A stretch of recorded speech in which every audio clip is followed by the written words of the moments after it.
नमस्कार दोस्तों, ईपीएफओ कर्मचारी भविष्य निधि संगठन का 72वां स्थापना दिवस बड़े उत्साह के साथ मनाया गया और आपने इस कार्यक्रम को व्यक्तिगत रूप से या वीडियो कवरेज के माध्यम से देखा होगा। समारोह भव्य थे, लेकिन यहां ईपीएस पेंशन भोगियों को धोखा दिया गया। इस अवसर पर एक लंबी चर्चा हुई, जबकि श्रम मंत्रालय के वरिष्ठ मंत्री मनसुख मंडाविया ने विस्तार से बात की। उनके भाषण से ऐसा लग रहा था जैसे वह सीधे प्रधानमंत्री नरेंद्र मोदी के भाषण के शब्दों को पढ़ रहे हों। उन्होंने इस बारे में बात की कि ईपीएफओ कैसे सामाजिक सुरक्षा प्रदान कर रहा है, लेकिन कुछ कमी थी, खासकर उन लोगों के लिए जो ईपीएस 95 कर्मचारी पेंशन योजना 1995 से जुड़े थे। मनसुख मंडाविया ने सामाजिक सुरक्षा के विभिन्न पहलुओं पर चर्चा करते हुए ईपीएस 95 पेंशन भोगियों के संघर्ष के बारे में एक शब्द भी नहीं कहा। दर्शकों में मौजूद लोग, विशेषकर पेंशन भोगी, पेंशन वृद्धि, महंगाई भत्ता और चिकित्सा सहायता की अपनी लंबे समय से चली आ रही मांगों के संदर्भ में कुछ आश्वासन सुनने की उम्मीद कर रहे थे। हालांकि बड़े पैमाने पर सरकारी योजनाओं और मोदी के पंचप्राण 5 मानकों के बारे में बात करने के बावजूद ईपीएस 95 ने पेंशन भोगियों के मूल्य के मुद्दों पर चर्चा नहीं की, अकेले ध्यान केंद्रित किया। जो लोग नहीं जानते हैं, उनके लिए ईपीएस 95 पेंशन भोगी 8 वर्षों से संघर्ष कर रहे हैं। वास्तव में न्यूनतम पेंशन 7,500 रुपये, महंगाई भत्ता और चिकित्सा लाभ जैसी बुनियादी सहायता के लिए। विभिन्न मंत्रियों को ज्ञापन सहित उनके निरंतर प्रयासों के बावजूद उनकी चिंताओं को बड़े पैमाने पर नजरअंदाज किया गया। इस भव्य आयोजन के दौरान मान्यता की कमी सवाल उठाती है। क्या इन पेंशन भोगियों के साथ सौतेले बच्चों जैसा व्यवहार किया जाता है? क्या यह जानबूझकर की गई लापरवाही थी? जबकि यह कार्यक्रम ईपीएफओ के विकास और सामाजिक सुरक्षा पर इसके प्रभाव के बारे में भाषणों के साथ एक तमाशा था, वास्तविकता यह है कि सिस्टम में योगदान देने वाले ये पेंशन भोगी अभी भी बुनियादी वादों की प्रतीक्षा कर रहे हैं। उनकी स्थिति गंभीर बनी हुई है और उनके चल रहे संघर्षों को काफी हद तक अनदेखा किया गया है। इस महत्वपूर्ण मुद्दे को अनसुलझा क्यों छोड़ दिया गया है?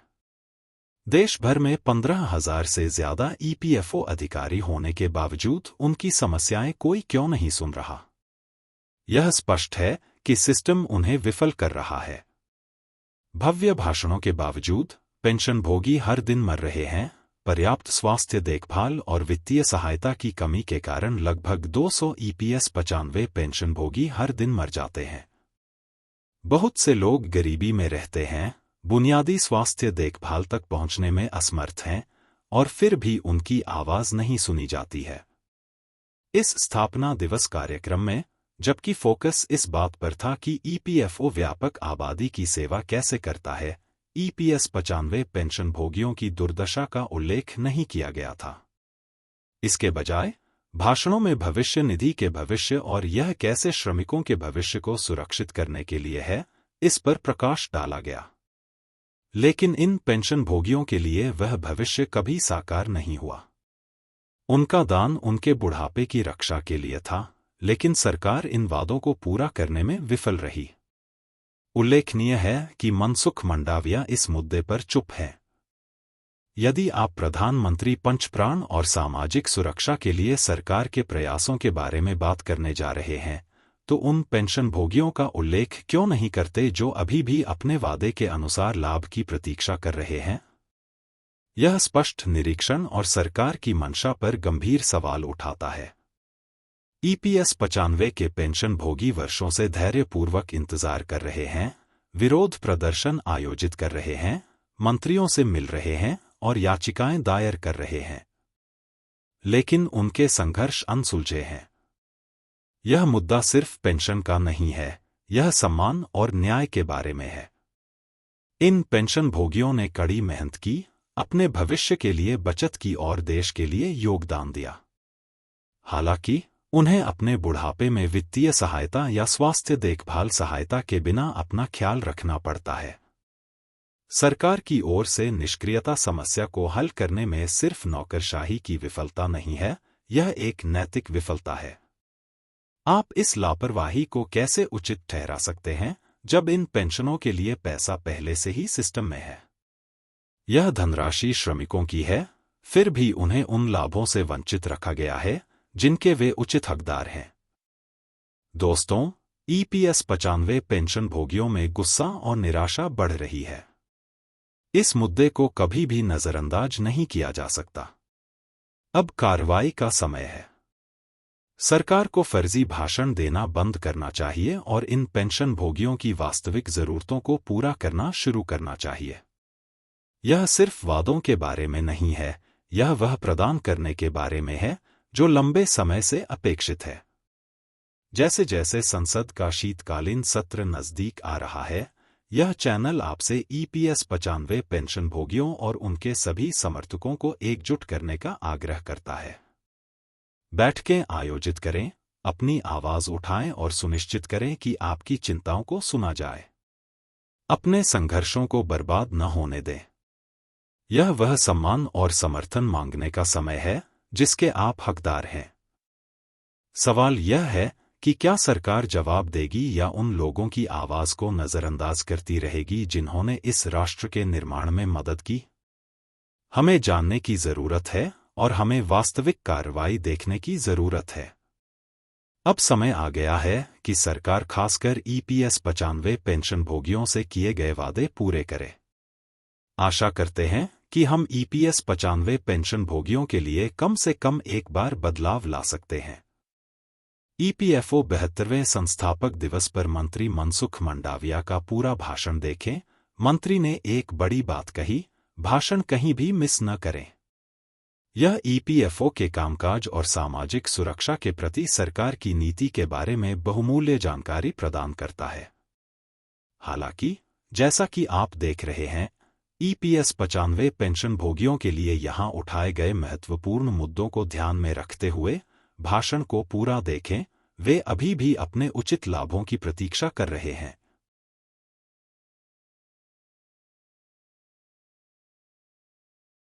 कवि शिवमंगल सिंह सुमन ने कहा है कि जब कठिन कर्म पगडंडी पर राही का मन उन्मुख होगा, जब सब सपने मिट जाएंगे, कर्तव्य मार्ग सन्मुख होगा, तब अपनी प्रथम विफलता में पथ भूल न जाना पथिक कहीं। अपने भी विमुख पराये बनकर आंखों के सन्मुख आएंगे, पग पग पर घोर निराशा के काले बादल छा जाएंगे, तब अपने एकाकीपन में पथ भूल न जाना पथिक कहीं। और जीवन के इस कर्तव्य पथ पर बिना रुके, बिना भटके आगे बढ़ने के लिए हमें जिस कुशल नेतृत्व और मार्गदर्शन की अपेक्षा रहती है, वो निरंतर हमें प्राप्त हो रहा है। फिटनेस प्रेमी, पर्यावरण प्रेमी, ग्रीन एमपी, माननीय मंत्री श्रम एवं रोजगार डॉक्टर मनसुख मांडविया जी से 150 किलोमीटर तक लंबी पदयात्रा करने वाले, माय भारत पोर्टल का आह्वान करने वाले सर, आपका स्वागत है यहाँ। प्लीज आइए।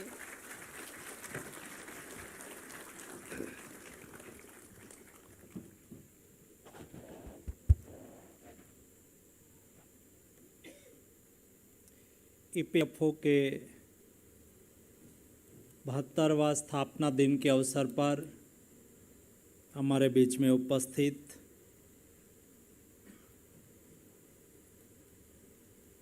हमारी सेक्रेटरी सुमिता जी,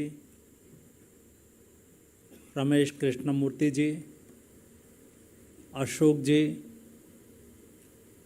वर्चुअली और प्रत्यक्ष जुड़े हुए सभी ईपीएफओ के ऑफिसर, कर्मचारीगण, सभी भाइयों एवं बहनों, ईपीएफओ को स्थापना से 72 ईयर्स पूर्ण हुए हैं। एक लंबी यात्रा इस इंस्टीट्यूट की, इस संस्था की रही और एक ऐसा ऑर्गेनाइजेशन है जिसमें lower middle class, middle class, जिसकी सैलरी 15,000 नियरेस्ट होती है या कम होती है, ऐसे लोगों को अपनी लाइफ में सोशल सिक्योरिटी मिले, अपनी बचत करे, जब आवश्यकता हो तब अपने परिवार में किसी के बच्चों को पढ़ाना हो, परिवार में शादी हो, या तो अनिवार्य आवश्यकता के समय पे अपनी बचत को उपयोग कर सके और उसमें से कई हिस्सा वो पेंशन फंड में भी डाले, ताकि उनके पिछले लाइफ में पेंशन के रूप में उसका सहारा बने। और उसको मैनेज करने का काम, दायित्व ये ईपीएफओ निभा रहे हैं। यहाँ कई लोगों को सम्मानित करा गया, जिन्होंने स्वच्छता में अच्छा काम करा हो, स्पोर्ट्स में अच्छा खेला हो, जिन्होंने अच्छी सर्विस प्रोवाइड की हो। ऐसे कई कैटेगरी के यहाँ पुरस्कार दिए गए।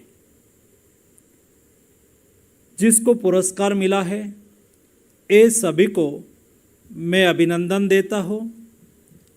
और ये 17 लोग जो आज पुरस्कार के अधिकारी बने हैं, उसके साथ मैं सेक्रेटरी साहब को रिक्वेस्ट करूंगा कि मेरे साथ 1-2 घंटे का सेशन करवाइए।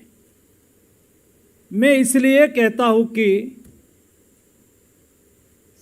जिसको पुरस्कार मिला है, या तो पुरस्कार हम तब देते हैं आप 15,000 से अधिक एम्प्लॉइज ईपीएफओ में है, उसमें से 17 लोगों को पुरस्कारित करा गया। 17 अवार्ड से शायद 25-30 लोगों को पुरस्कारित करा गया।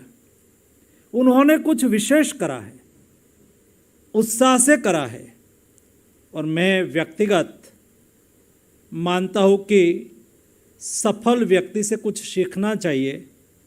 मैं स्वयं भी सीखना चाहूँगा और मेरे ईपीएफओ को और स्ट्रेंथन करने के लिए उससे मार्गदर्शन भी लूँगा, उसकी एडवाइस भी लूँगा।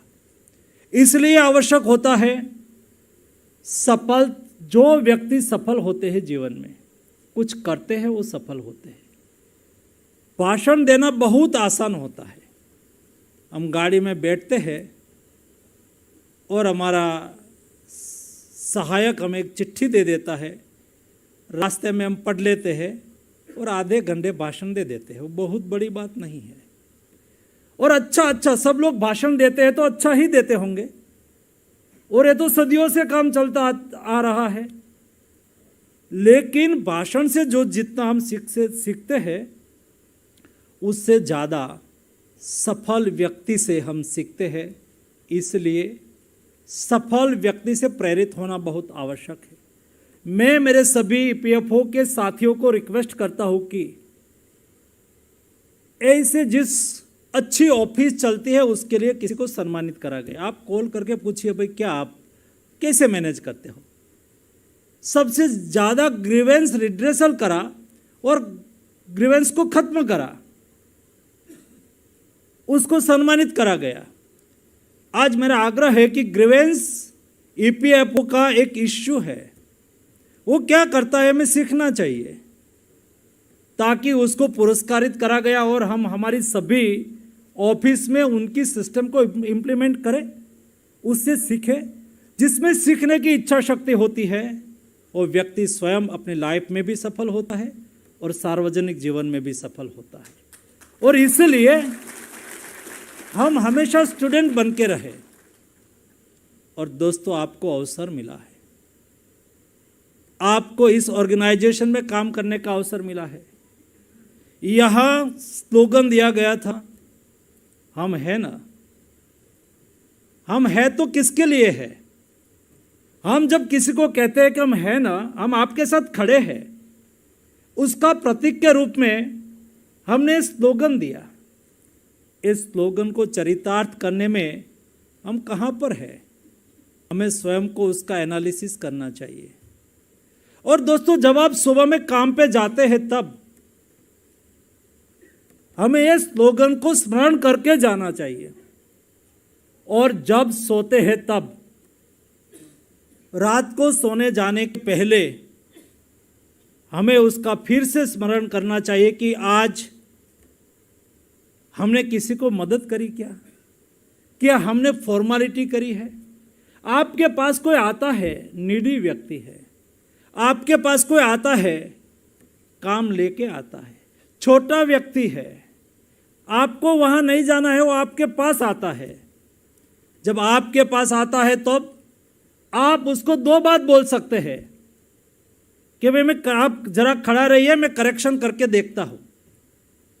आपने करेक्शन करा और उसमें कुछ गलती हो, वो कुछ फॉर्म भर के आए हो, आप कहेंगे कि मैं देख लेता हूं।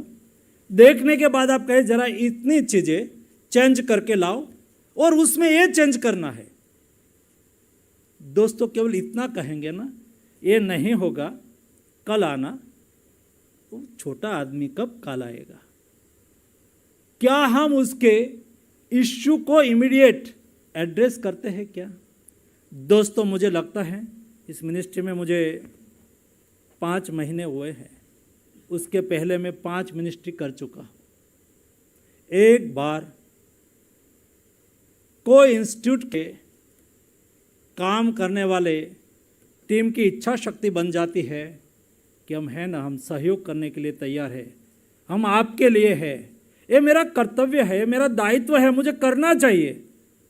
ये भाव संस्था के सभी कर्मी और सभी अधिकारी के मन में आना चाहिए। दोस्तों सफलता उसके पर होती है और मोदी जी ने हमें कहा है कि 2047 में हमें विकसित भारत बनाना है। जब विकसित भारत बनाने की बात मोदी जी ने कही तब केवल नारा नहीं दिया, लेकिन 2022 15 अगस्त को रेड फोर्ट से उद्बोधन करते हुए प्रधानमंत्री जी ने अपने उद्बोधन में कहा कि हमें विकसित भारत के लिए 5 प्रण लेना होगा। और दोस्तों एक व्यक्ति से देश आगे नहीं बढ़ सकता है। 140 करोड़ की जनसंख्या का हमारा देश एक संकल्प से आगे बढ़े और इसलिए मोदी जी ने कहा कि हम देश के 140 करोड़ की जनता, हम 5 प्रण लेते हैं। 5 प्रण के आधार पर हम हमारे देश को विकसित बनाएंगे। पहले कहा कि विकसित भारत हमारा संकल्प है। दूसरा प्रण लिलवाते हुए कहा कि हम गुलामी की मानसिकता को छोड़ देंगे। ये देश हजारों साल तक परतंत्र रहे हैं। कभी हमारे पर हुणों ने शासन करा, कभी हमारे पर शकों ने शासन करा, 1000 साल तक हमारे पर आक्रांताओं ने शासन करा, 240 साल तक अंग्रेजों ने हमारे पर शासन करा। इतनी गुलामी के बाद 1947 में हम आज़ाद हुए हैं। ये देश की आज़ादी को बनाए रखने के लिए देश कायम आज़ाद रहे, नई सोच नए विचार से हमारा ट्रेडिशनल, हमारी संस्कृति, हमारी परंपरा से हम कैसे आगे बढ़ सकते हैं। और तब मोदी जी ने कहा कि हम गुलामी की सभी चिन्हों को छोड़ देंगे। तीसरा प्रण लिलवाते हुए मोदी जी ने कहा कि ये देश के पास अपार विरासत है, हमें आगे बढ़ना है, लेकिन आगे बढ़ने के लिए प्रेरणा कहाँ से लेंगे? आज भी हम कहते हैं कि एक्स व्यक्ति है, वाई व्यक्ति है, उसके पिताजी फ्रीडम फाइटर थे, आज उसके 3rd जनरेशन 4th जनरेशन गौरव महसूस करते हैं कि मेरे फोरफादर फ्रीडम फाइटर थे, मैं नहीं, ऐसा नहीं कर सकता, मैं ही कर सकता। मेरी विरासत कौन है? विरासत हमें प्रेरणा देती है, विरासत हमें दिशा देता है। मोदी जी ने कहा कि हम हमारी विरासत से प्रेरणा लेके आगे बढ़ेंगे। चौथा प्रण लिलवाते हुए मोदी जी ने कहा कि हम एक सोच से, एक संकल्प से आगे बढ़ेंगे।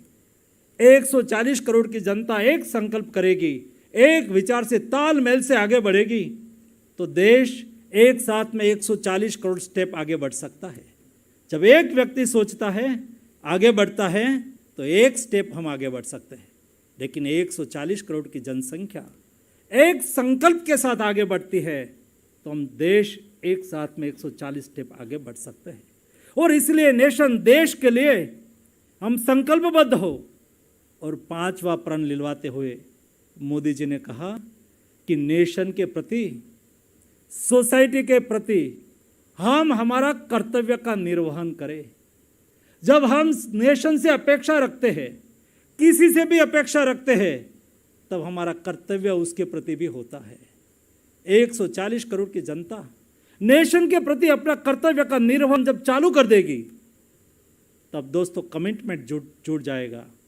और जब कमिटमेंट जुड़ जाता है तो व्यक्ति डेडिकेटेड हो जाता है, और व्यक्ति कमिटमेंट और डेडिकेशन के साथ काम पे लग जाते हैं तो समस्या कितनी भी बड़ी क्यों न हो, समाधान ऑटोमेटिक मिल जाता है। दोस्तों, हमारे ईपीएफओ के सभी साथियों से मेरी अपेक्षा है, आज सोशल मीडिया में क्या हमारे लिए कमेंट आती है हम देखें, न्यूज़पेपर में क्या न्यूज आती है हम देखें, ना केवल पढ़े लेकिन उसके सॉल्यूशन पर हम विचार करें।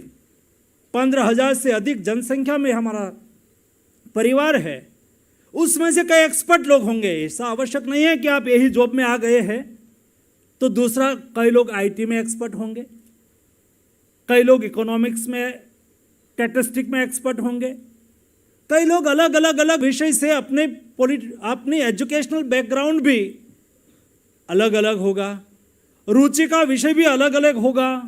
क्या हम सब लोग अपनी अपनी रुचि के लोगों को ढूंढ के हमारे ईपीएफओ में जो इश्यू है उसको हम कैसे एड्रेस कर सकते हैं, उसके ऊपर क्या हम सोचते हैं कि हमें वोट देनी चाहिए? दोस्तों, ट्रेडिशनल तरीके से चलने से हम लॉन्ग टाइम के लिए सर्वाइव नहीं कर सकते हैं। समय के साथ बदलाव आवश्यक होता है और वही समय के साथ टिक सकता है। हमें टिकना है और देश की सेवा करनी है, इस संकल्प के साथ हमें आगे बढ़ना है। हमें हमारा कर्तव्य का निर्वहन करना है। एक बार जो आपको आपका कर्तव्य का निर्वहन करने की सोच बन जाएगी तो मैंने सेकंड में जो बात कही ऑटोमेटिक आपके मन में आने लगेगी। ये इश्यू है, हम एड्रेस करेंगे, ये हमारी जिम्मेवारी है। ये केवल सीपीएफसी की ही जिम्मेवारी नहीं है, सेक्रेटरी की ही जिम्मेवारी नहीं है। मंत्री जी आके हर वीक में 2 बार हमारे सामने बैठ जाता है, ये क्या केवल मनसुख मांडविया की एक की जिम्मेवारी है? जी नहीं। हमें केवल टकोर करे, सोसाइटी टकोर करे, कोई न्यूज से कोई चीज़ निकल के आए, अरे कोई हमारे लाभार्थी हमारे पास आए, 2 सेंटेंस बोले, कभी हमसे गुस्सा करे, उससे हम सीखे, तब जाके हम ईपीएफओ को दुनिया में नंबर 1 कर पाएंगे। दोस्तों, मैं चाहता हूँ कि हमारी संस्था, हमारी इंस्टीट्यूट और ऑर्गेनाइजेशन के लिए एक प्रेरणा का केंद्र बने। कई टाइप के रिफॉर्म के लिए कई कमेटियां हमने बनाई हैं, ये कमेटियां काम कर रही है। हमें पेंशन कवरेज को और बढ़ाना है, हमें आईटी प्लेटफॉर्म को रोबस्ट करना है, हमें ग्रीवेंस रिड्रेसल के लिए बेस्ट सिस्टम बनाना है, हमें लाभार्थी यानी कि हमारे जो पार्टनर है उसके सेंट्रिक बिहेवियर और सिस्टम खड़ी करना है। दोस्तों, उसके लिए हमें सामूहिकता से काम करना होगा, एक दूसरे को सुझाव देना होगा, इनपुट्स देना होगा। कोई भी काम हमें बर्डन नहीं लगना चाहिए। कोई भी लेटर परिपत्र आएगा उससे हमें आहूत नहीं होना चाहिए। दोस्तों, जो काम करता है, मेरा नेचर और स्वभाव है, काम करता है उसको रिवॉर्ड मिलना चाहिए। कोई काम करता है, मेहनत से काम करता है, और जब काम करता है, गति से काम करता है, रोड पे भी फास्ट गाड़ी चलती है तो छोटा सा पत्थर भी जर्क देता है। दोस्तों, कोई काम करने की इरादे से कुछ गलती भी हो जाए तो मैं उसको गलती नहीं मानता, लेकिन नहीं करने को हम सेटिस्फैक्शन लेवल ना माने। कई बार हम मान लेते हैं कि हम करेंगे तो कभी फंसेंगे, नहीं करेंगे तो सीआर पॉजिटिव ही लिखा जाएगा। जी नहीं, ऐसा सीआर हमें नहीं लिखवाना है। हमें कुछ करके हमारा पॉजिटिव सीआर आपार लिखवाना है और उसके लिए हमें संकल्प करना है। हम डेडिकेशन से काम करेंगे, मेहनत से काम करेंगे। जो भी डिसीजन हो उसमें मेरा भी कुछ कंट्रीब्यूशन हो, इस टाइप का वर्क कल्चर हमें डेवलप करना है। आज 72 ईयर्स पर हम हैं। जब देश आज़ादी का शताब्दी वर्ष मनाता हो, विकसित भारत 2047 में रेड फोर्ट से देश के प्रधानमंत्री जब भाषण करेंगे, तब दोस्तों ये हमारा ईपीएफओ का फंड आज 25 लाख करोड़ है, उसे 3-4 टाइम ज़्यादा होगा। यही आपका फंड सोशल सिक्योरिटी भी देगा और नेशन निर्माण में भी कंट्रीब्यूट भी करेगा। ये जज्बा के साथ हमें काम करना चाहिए। और दोस्तों लास्टली, यहाँ हमारे 2 रिटायर्ड ऑफिसर को हमने सम्मानित करा। दोस्तों आप भी आज काम कर रहे हैं, कल रिटायर्ड करके जाएंगे, लेकिन कोई व्यक्ति जाता है तो पद चिन्ह छोड़ के जाता है। आप कोई जगह पे गुजरेंगे तो आपका पद चिन्ह वहाँ रह जाता है। आप जिस ऑफिस में काम कर रहे हैं, आपके जो लाभार्थी है, आप ऑफिसर है, जहां भी है वहां आपकी ट्रांसफर हो या तो आप रिटायर्ड हो,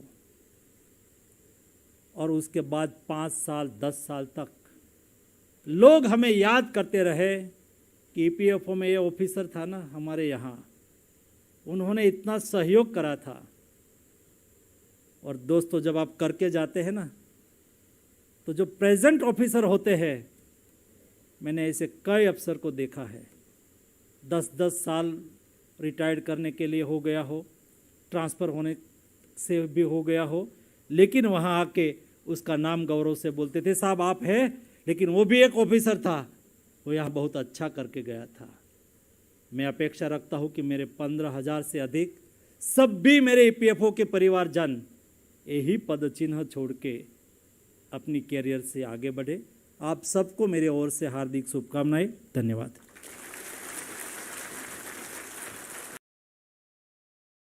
यदि आपको यह वीडियो उपयोगी या जानकारीपूर्ण लगता है तो कृपया अधिक अपडेट के लिए चैनल को लाइक, शेयर और सब्सक्राइब करना न भूलें।